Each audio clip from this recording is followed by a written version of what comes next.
this is actually a live video, but I'm actually just going to go ahead and give my 2 cents on the whole situation with the Nintendo Direct yesterday and the state of play, which I thought was actually fun because two events coming out at the same time. To me, I really feel like that this was actually a really good opportunity for a lot of people to really see what kind of games that people are coming out. Now, for as far as the Direct goes, I was actually very happy. I know it wasn't everybody's cup of tea, especially looking at everybody's videos reviewing the whole thing. But to me, when I look at it, maybe the selection of games, not every single one of them is really for everybody, but is really there. It's really more of a direct where there's something for everybody, to some degree. But it was pretty much saturated with a lot of RPGs and more noticeably farm simulation role-playing games, which I think is actually an underappreciated genre that I think a lot of people should give a chance. I may not really play those games myself, but hey, maybe one of these days I might pick up something like Harvestella or any of the other games that might have actually came around too.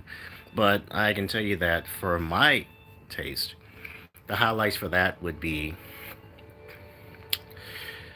the expansion pass for Xenoblade Chronicles 3. I would probably say that I need to give off a separate video, giving my own 2 cents about it. And also Fire Emblem.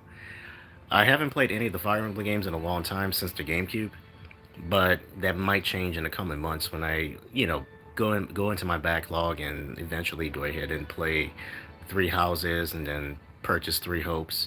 And I need to go back and play Breath of the Wild, which obviously the biggest one to me was probably Tears of the Kingdom, and that would probably be my biggest highlight for the whole event. But generally speaking, I give it a B minus. I don't think it was perfect, but I think that it definitely showed that there was a lot of games coming out in this winter and in the future, and what we can look forward to. And also some special nods to Bayonetta 3 coming out and a few other games as well, such as Harvestella.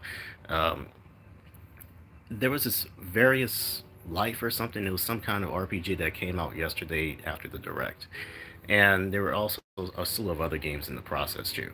The state of play was actually very impressive as well. Tekken 8 opened up, and I felt like that the VR games that they had, at first it didn't seem like it wasn't going to be anything remotely entertaining, but after but looking at it and watching the whole video, it was pretty good. And then Specific Drive was another one that was pretty intriguing. It was like a super souped up sports car or something like that, with its own engine and everything, and exploring this weird post-apocalyptic world. I really can't describe it as much.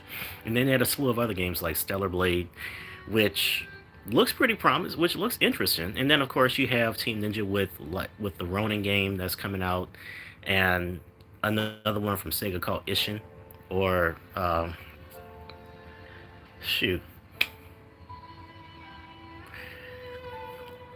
it's a Yakuza game, but it's called Ishin, and I think it's actually interesting to see what they can do with that game. Apparently, it was a PlayStation 3 game that never saw the light of day in the United States, outside of Japan, didn't actually stayed in Japan. But I found it to be pretty interesting, and I think like the State of Play and the Nintendo Direct both had very exceptional games. And actually, God of War Ragnarok. Um, that looks pretty promising. I mean, I actually have God of War. I haven't really played it much. I only played like the very beginning, but it looks like it's going to be it's going to be up to everyone's alley. Now, whether or not if it's going to either meet or exceed expectations, that's going to be another story.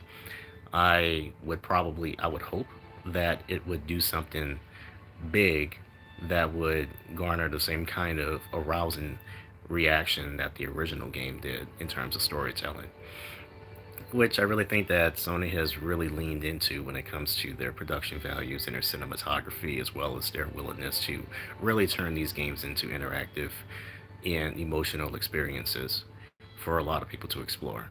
So, with that being said, I'm very happy that yesterday we've had two events that were incredible. So, I'll be looking forward to more of all that in the near future. And of course, gaming library is going to keep growing.